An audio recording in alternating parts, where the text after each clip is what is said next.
Buenos días, profesor y compañeros. Nosotras somos el equipo número 2, compuesto por Escobar Venegas Areli, Mitra Mendoza Rebeca, Palacios Nieto Ivette y su servidora Pacheco Ríos Ariadna Ivonne. Y hoy vamos a exponer el tema de apertura política sobre el partidos políticos de 1970. Una de las zonas del sistema político mexicano en que se produjeron los cambios más importantes en las últimas décadas es la correspondiente al sistema electoral y de partidos. México inició la década de 1970 con una elección de presidente de la República típicamente no competitiva.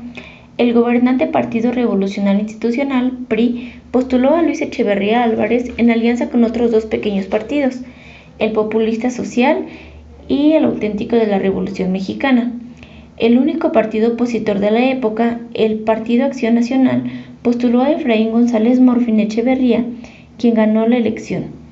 El esplendor del sistema de partido hegemónico, 1970-1976.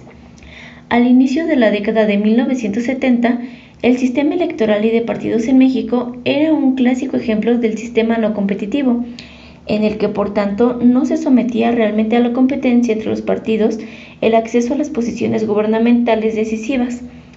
Esta característica central del sistema electoral y de partidos resultaba coherente con el autoritarismo tradicional del régimen político en su conjunto.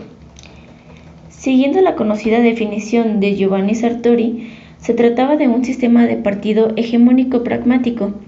El primer componente de la definición sartoriana, hegemónico, definía una situación en la cual no existía una competencia real por el poder, aun cuando las normas legales consagraran un aparente multipartidismo, razón por la cual los partidos de oposición eran en realidad partidos de segunda o de ornato, que aceptaban la imposibilidad de la alternancia en el poder, es decir, sabían de antemano que nunca podrían llegar a las elecciones porque las reglas reales del juego garantizaban de entrada un conjunto de condiciones de privilegio para el partido gobernante.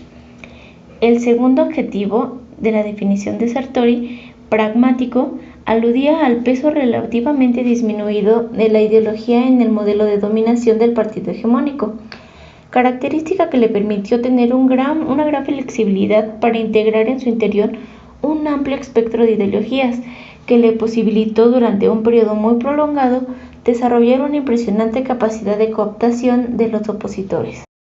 Algunos autores mexicanos desarrollaron la noción de partido de Estado para enfatizar el origen y la funcionalidad del partido gubernamental en el contexto del sistema autoritario mexicano. En efecto, el Partido Nacional Revolucionario, PNR, antecesor del actual PRI, fue fundado desde el poder para conservar el poder de tal manera que nunca debió competir por el contra otro partido.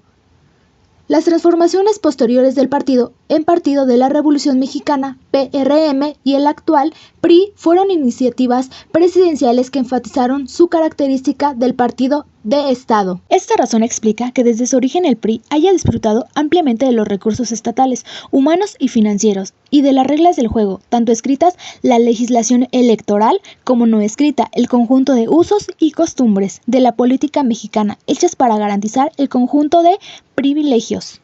La elección de 1970 le permitió al PRI ganar los 178 diputados de mayor relativa en disputa, con lo cual controlaba el 84% de la Cámara de Diputados. El PAN, el PPS y el PARM debían conformarse con el restante 16% de los legisladores obtenidos por medio del sistema de diputados de partido, un mecanismo de compensación para los partidos que lograran al menos 2.5% de votación y hubiera obtenido el triunfo de menos de 20 distritos en Cámara de Senadores. En 1970 el PRI tenía 100%, es decir, los 64 senadores.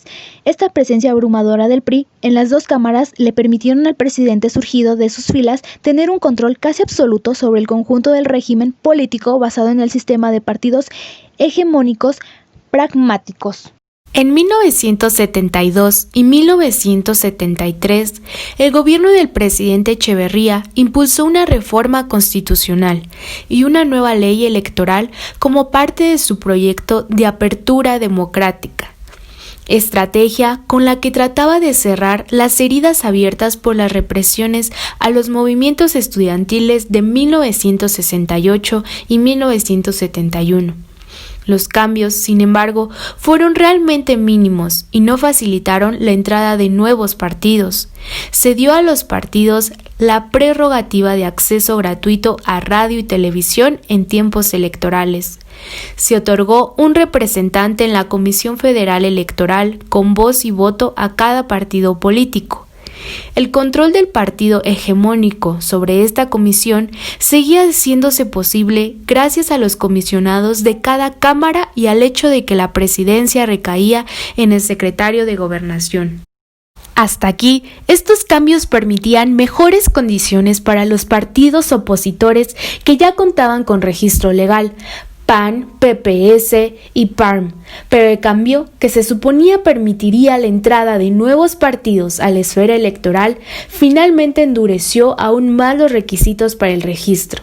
En los hechos, se trataba de un obstáculo artificial a la entrada de nuevos partidos en el sistema, lo cual chocaba con la creciente actividad de grupos políticos ansiosos de constituirse en partidos políticos, en particular en el flanco izquierdo de la política mexicana, en respuesta a la oferta inicial de apertura democrática. El antiguo Partido Comunista Mexicano PSM, fundado en 1919, y grupos que luego se convertirían en el Partido Mexicano de los Trabajadores PMT, el Partido Socialista de los Trabajadores PST, el Partido Revolucionario de los Trabajadores PRT, y otros más, salían exigiendo su derecho a participar legalmente en las elecciones. Pero en este aspecto, lamentablemente la apertura más bien cerró aún más la puerta de entrada. Los resultados de la elección del año 1973 reflejaron la creciente contradicción entre una sociedad cada vez más moderna y plural y un sistema electoral y de partidos no competitivo. La abstención alcanzó 40% de los empadronados y cerca de 1,5 millones de ciudadanos. 9.9% de los que votaron anularon su voto. La elección de 1976 mostró con claridad el desgaste de este modelo. La ausencia del PAN en la elección presidencial permitió al candidato común del PRI, el PPS y el PARM. Después de esto, con la reforma política de 1977, promovida por el gobierno del presidente José López Portillo, inició un proceso de liberación, es decir, un proceso de apertura gradual y controlada por el régimen político autoritario, y en particular del sistema electoral y de partidos. Este proceso inició con la reforma política de 1977 y trató de ser frenado con la reforma de 1986, pero la propia lógica de la apertura gradual contribuyó con la expansión de espacios de competencia de partidarias que no podían ser cancelados abruptamente. La reforma de 1977 fue la respuesta del gobierno y el partido hegemónico al conjunto de tensiones políticas electorales y extraelectorales que habían ido creciendo entre la segunda mitad de la década del 70 y de 1976. En efecto, las movilizaciones estudiantiles y populares de 1968 a 1971 y la salida sangrienta que les dio el gobierno, el sindicalismo independiente, el surgimiento de movimientos guerrilleros en el campo y las ciudades, el desgaste del sistema electoral que conjuntó a la candidatura solitaria de José López Portillo y entre otros factores, condujeron al gobierno a elaborar una propuesta de reformas políticas cuyo objetivo era abrir el sistema de partidos y brindarles estímulos para permanecer en un juego en el que sabían que de antemano que nunca podrían ganar, sin arriesgarse el gobierno a perder el control sobre los procesos electorales y sobre las piezas maestras del régimen autoritario. La reforma de 1977, en suma, posibilitó una apertura sin precedentes del sistema de partidos y en una ampliación de los espacios de representación para la oposición, pero al mismo tiempo se esforzó por no tener en riesgo el control gubernamental sobre la organización de las elecciones. Cuando la ampliación del número de partidos y el cambio de su orientación hacia la oposición real anunciaban algún riesgo a dicho control, el gobierno del presidente de la Madrid se encargó de procesar una nueva reforma política para poder revertir esta tendencia.